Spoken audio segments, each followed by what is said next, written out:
Hello दोस्तों, नमस्कार। स्वागत है आप सभी का एजुकेशन मंत्रा में। दोस्तों, इस वीडियो में हम बात करने वाले हैं 69,000 शिक्षक भर्ती अपडेट सहित डीएलएड 2024 टीजीटी पीजीटी वैकेंसी और लोक सेवा आयोग की भर्ती परीक्षाओं में बड़े बदलाव की। दोस्तों, सारी अपडेट को इस वीडियो में डिस्कस करने वाले हैं। तो चलिए दोस्तों, वीडियो को शुरू करते हैं। दोस्तों, देखा जाए तो कल के मामले में यहाँ पर 6900 लिखा है, लेकिन बना देंगे इसको। 69,000 शिक्षक भर्ती मामले में सुप्रीम कोर्ट में सुनवाई हुई है और सुनवाई के क्रम में क्या कुछ चीजें घटित हुई हैं, इस पर हम चर्चा करने वाले हैं। दोस्तों, देखा जाए तो पहले डेट 5 नवंबर की दिखाई जा रही थी, लेकिन फिर जो डेट है वो एक्सटेंड हुई है और अब ये मामला जो है आपका 11 नवंबर को सुना जाएगा।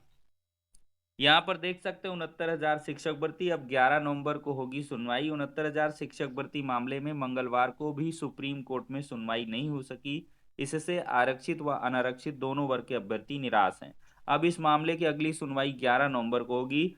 अभ्यर्थियों ने उम्मीद जताई है कि नई तिथि को उनको न्याय मिलेगा। दोस्तों, देखा जाए तो यहाँ पर 8 नवंबर को आई थिंक एक जज साहब यहाँ पर रिटायर भी हो रहे हैं। तो ऐसे में ये मामला थोड़ा सा अभी पेचीदा हो जाएगा और 11 नवंबर को देखते हैं, नई बेंच में हो सकता है ये मामला जाए या जो कुछ भी होगा इस मामले में हम आपको अपडेट प्रोवाइड करेंगे। लेकिन ये मामला खिंचता जा रहा है, मतलब कि मामला सुप्रीम कोर्ट में डेट पर डेट का चल रहा है। जैसे आपने देखा होगा बीएड वर्सेस बीटीसी मामले में, जब देखा जाए तो हाई कोर्ट की डिवीजन बेंच से बीएड बाहर हुआ था। इसके बाद मामला सुप्रीम कोर्ट पहुंचा। साल डेढ़ साल तक डेट पर डेट का सिलसिला चला और एट लास्ट बहुत दिनों के बाद जो सुनवाई है वो फाइनली शुरू हुई थी। और ये आप तय मानिए कि सुप्रीम कोर्ट में मैटर तभी क्लियर होते हैं जब लगातार सुनवाइयां हों। लगातार सुनवाई इसमें 2 दिन 3 दिन भी हो जाएगी या 2 दिन भी हो गई तो ये मामला फाइनलाइज हो जाएगा और ऑर्डर रिजर्व हो जाएगा। और फिर इसके बाद हो सकता है कि कम से कम 90 दिन लग जाएं, 6 महीने लग जाएं। ऐसा भी होता है कि मामले रिजर्व हो जाते हैं तो काफी दिनों बाद ऑर्डर आता है। लेकिन सुप्रीम कोर्ट में ये देखा गया है कि मैक्सिमम 90 दिन यानी कि 3 महीने लग जाते हैं ऑर्डर के डिलीवर होने में, क्योंकि मामला बड़ा है, आरक्षण से जुड़ा हुआ है और ये बाकी जो वैकेंसी होंगी भविष्य की, उन सभी की जो दिशा और दशा है ये केस तय करेगा। और इसमें जो ऑर्डर आएगा वो कहीं ना कहीं आगे आने वाली भर्तियों को भी प्रभावित करेगा। तो इस वजह से इस मामले में थोड़ा सा व्यापकता है और सुनवाई भी थोड़ा सा गंभीर होनी जरूरी है, लेकिन सुनवाई ही नहीं हो पा रही है। जो भी मैटर सुनवाई के लिए लिस्ट होता है उसमें पिछले 2 डेट से ऐसा हुआ है कि डेट पर डेट लगी हुई है। अब देखते हैं, ज़्यादा दूर नहीं है 11 नवंबर। खैर, इधर अक्टूबर बीत ही चुका है तो नवंबर के लिए आपको इंतज़ार करना पड़ेगा और जो जैसी चीज़ें निकल के आएंगी 11 नवंबर तक और भी स्थितियां क्लियर हो जाएंगी। किस बेंच में ये मामला जा रहा है, कैसे लिस्टेड हो रहा है, कहाँ पर लिस्टेड हो रहा है, क्या कुछ है। सरकार यानी कि देखा जाए तो यहाँ पर सपोर्ट में है। उनका यही कहना है कि हम मामले को निस्तारित करना चाहते हैं जल्द से जल्द, लेकिन मामला निस्तारण की ओर नहीं जा पा रहा है। अब दोस्तों, देखा जाए तो डीएलएड प्रशिक्षण के लिए 22 तक आवेदन हो जाएंगे। डीएलएड 2024 की जो एप्लीकेशन डेट है वो बढ़ा दी गई है। Diploma in elementary education DElEd प्रशिक्षण सत्र 2024 में दाखिले के लिए आवेदन तिथि बढ़ा दी गई है। अब 22 अक्टूबर तक ऑनलाइन आवेदन किए जा सकते हैं। 23 अक्टूबर तक शुल्क जमा करके 25 अक्टूबर तक पूर्ण आवेदन का प्रिंट आउट लिया जा सकता है। डीएलएड डिप्लोमा कोर्स में प्रवेश के लिए परीक्षा नियामक प्राधिकारी पीएनपी ने ऑनलाइन आवेदन लिंक 18 सितंबर को जारी किया था। इसका आवेदन वेबसाइट updelet.gov.in पर 9 अक्टूबर तक लिया गया था। तो दोस्तों, 9 अक्टूबर से अब डेट को सीधे 22 अक्टूबर तक बढ़ाया गया है। क्योंकि क्या होता है, भले ही सीटों के सापेक्ष आवेदन ज़्यादा आए हैं, लेकिन लास्ट में लोग क्या करते हैं कि अगर उनको सरकारी सीट नहीं मिलती है तो वो लोग डीएलएड नहीं करते हैं, तो काफ़ी सीटें लेफ्ट हो जाती हैं, खाली रह जाती हैं। तो ऐसे में डीएलएड के आवेदन की तिथि को बढ़ाया गया है, जिससे ज़्यादा से ज़्यादा आवेदन हो जाए और फिर ज़्यादा से ज़्यादा लोग एडमिशन ले लें। इसलिए डीएलएड की तिथि को बढ़ा दिया गया है। अगर आप इच्छुक हैं, डीलेट करना चाहते हैं, एकमात्र ऐसा अनोखा कोर्स है जो प्राइमरी के लिए वैलिड है।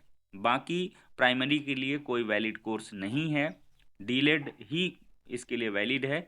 तो आप अगर प्राइमरी की जॉब करना चाहते हैं इन फ्यूचर तो डीलेट जरूर करें। दोस्तों देखते हैं टीजीटी पीजीटी वैकेंसी में शिक्षा सेवाचयन आयोग परिसर में मंगलवार को प्रतियोगी छात्र छात्राओं ने धरना प्रदर्शन किया है और पद बढ़ाए जाने के लिए गरजे हैं। दोस्तों 8 से ज़्यादा घंटे समय तक आयोग पर प्रतियोगी मांगों को लेकर डटे रहे और कहा रिक्त पद जोड़ने का निर्णय शासन स्तर से ही लिया जा सकता है। भर्तियों की परीक्षा और साक्षात्कार आयोजित किए जाने की भी मांग की गई। दोस्तों देखा जाए तो प्रतिनिधि मंडल की जो मुलाकात है प्रोफेसर कीर्ति पांडे से करवाई गई। अध्यक्ष ने कहा है कि विज्ञापित पदों में रिक्त पद जोड़ने का निर्णय शासन स्तर से लिया जाता है। विज्ञापित पदों पर परीक्षा आयोजन को लेकर आयोग काम कर रहा है। धरना दे रहे युवा मंच के अध्यक्ष अनिल सिंह और शीतला प्रसाद ओझा ने बताया टीजीटी पीजीटी के 2022 के जारी विज्ञापन में कुल 4163 पद हैं। इसमें कुछ पद रिक्त हैं, जबकि कुल आवेदनों की संख्या 13 लाख से अधिक है। इस तरह कम पद होने के कारण इस बीच रिक्त हुए जो पद हैं उनको जोड़ दिए जाएं और पोर्टल खोलने की मांग की गई है। बताया है माध्यमिक शिक्षा मंत्री ने सदन में बयान दिया है कि 25,000 पोस्ट हमारे लिए वैकेंट हैं। लेकिन इसमें दोस्तों मेरे हिसाब से यही देखा जाए कि शासन स्तर से भी पदों को जोड़ने का निर्णय नहीं लिया जाएगा और इसके लिए अलग से वैकेंसी निकाली जाएगी। जो वैकेंसी आपकी 2025 एंड तक आ सकती है, जो 2026 तक जाएगी और 2027 का जो विधानसभा चुनाव है उसके दरमियान ये क्लियर या उसके बाद क्लियर हो, ऐसी मेरी संभावनाएं हैं। बाकी जो वैकेंसी है वो 4163 पदों पर होगी और इसमें का एग्ज़ाम कराया जाएगा। आयोग उसके लिए काम कर रहा है। दोस्तों देखा जाए तो पीसीएस भर्ती के पेपर 4 सेट में तैयार किए जाएंगे। राज्यपाल ने संशोधन अध्यादेश को मंजूरी दे दी है, टल सकती है परीक्षा। तो दोस्तों राज्य सरकार ने उत्तर प्रदेश लोक सेवा आयोग द्वारा आयोजित की जाने वाली भर्ती परीक्षाओं का प्रश्न पत्र तैयार करने की प्रक्रिया में बदलाव कर दिया है। भर्ती परीक्षा के लिए अब अलग अलग 4 सेटों में प्रश्न पत्र तैयार किए जाएंगे। मुख्यमंत्री द्वारा कैबिनेट 22 सर्कुलेशन प्रस्ताव को मंजूरी दिए जाने के बाद राज्यपाल आनंदीबेन पटेल ने उत्तर प्रदेश लोक सेवा आयोग प्रक्रिया विनियम संशोधन अध्यादेश 2024 को मंजूरी दे दी है। एक तरफ प्रतियोगी छात्र लगातार धरना दे रहे हैं, ज्ञापन सौंप रहे हैं, परीक्षाएं एक ही दिन कराने की मांग कर रहे हैं। देखते हैं आगे क्या कुछ होगा, लेकिन संभावनाएं काफी ज्यादा कम हैं।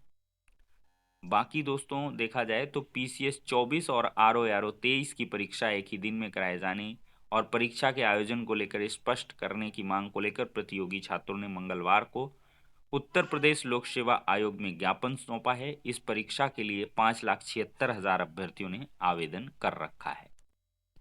और दोस्तों प्रदेश में सभी परीक्षा केंद्रों के लिए अब अलग अलग रंग और कोड के तैयार किए जाएंगे पेपर। प्रतियोगी परीक्षाओं के लिए यूपीपीएससी अधिनियम में संशोधन का अध्यादेश जारी हो चुका है। ये खास बात भी निकल के आई है।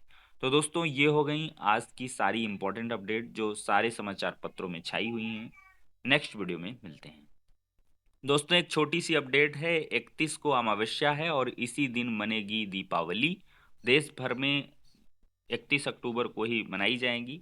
जो विश्वनाथ ट्रस्ट है, काशी विद्वत परिषद है और पंचांगकारों ने सुनाया अपना अंतिम निर्णय। इनकी बैठक हुई थी, उसमें ये फैसला लिया गया।